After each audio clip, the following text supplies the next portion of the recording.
Things that I wish that I had known earlier about playing bass. And there are things that were extremely important to learn that I did learn and didn't realize how critical they were until I found their correct application. Like, you can learn muscle memory playing bass and not really know like how things fit together. Like, you can early on learn all the modes that make up the scale, and how they fit together. But if you learned that on a guitar, you've gotten accustomed to playing farther from the root note. So if you move from a guitar to playing a bass, unless you're, well schooled or just real bright, you might find yourself playing too far from the root and not really understanding how to maintain the structure of this song other than banging on the root notes. So just realizing that the bass plays closer to the root note, and you just the best places to go harmonically, just if you're just playing something that you're just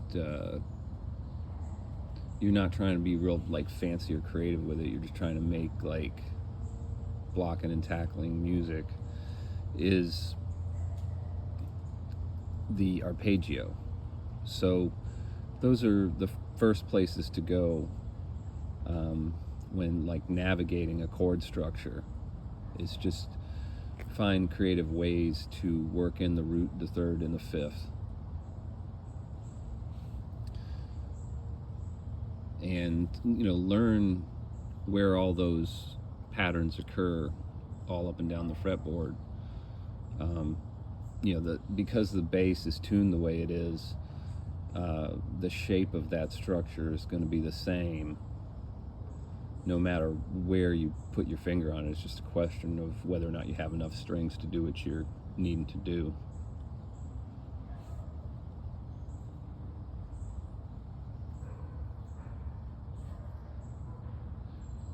So those are easy places to go. And then the other place to go would be lead notes. And so if you, by rote memory and muscle memory, have all of the modes that make up the major scale, you will then know, in any given key where the arpeggios are, just by finding the root note and fingering that same pattern around it. So that gives you an ability to know where the lead notes are, whether they be a half step over the root or a whole step over the root.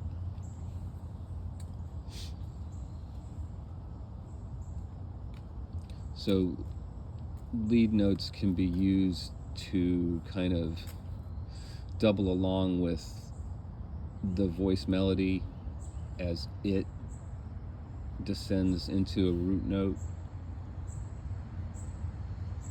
I mean, that needs to be done sparingly, not every single time. It can get quite robotic if you do the same exact thing every single time. It's just more organic when you it doesn't have to be totally unpredictable, but it doesn't have to be the same exact way every time. But you should be on the root note on the downbeat the vast majority of times when you're playing a song. So that's a concept that I wish I had understood earlier on. it did dawn on me through learning songs, but I had to see some videos by, more skilled and seasoned players. It was a big help.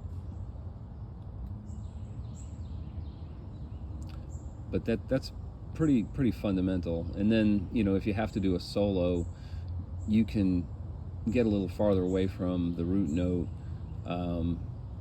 but it's still important to maintain the chord structure.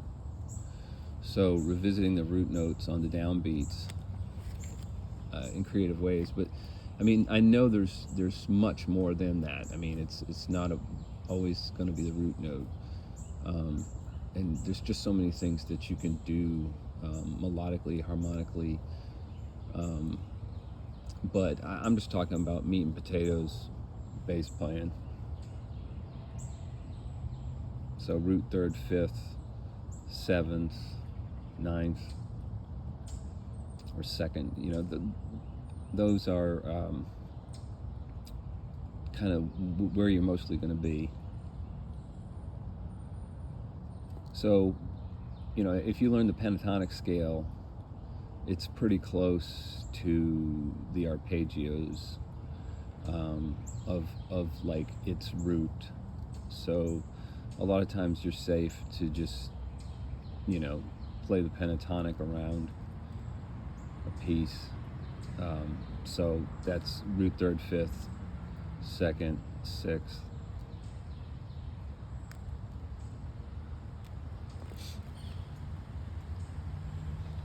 And, you can learn the pentatonic scale all up and down the neck. It gives you a lot of possibilities. And then like relative majors and minors.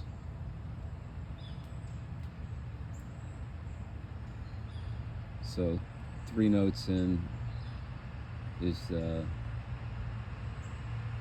6 notes in is the relative minor. 6 notes into the major is the relative minor. And that's a place you can go if you want to get creative.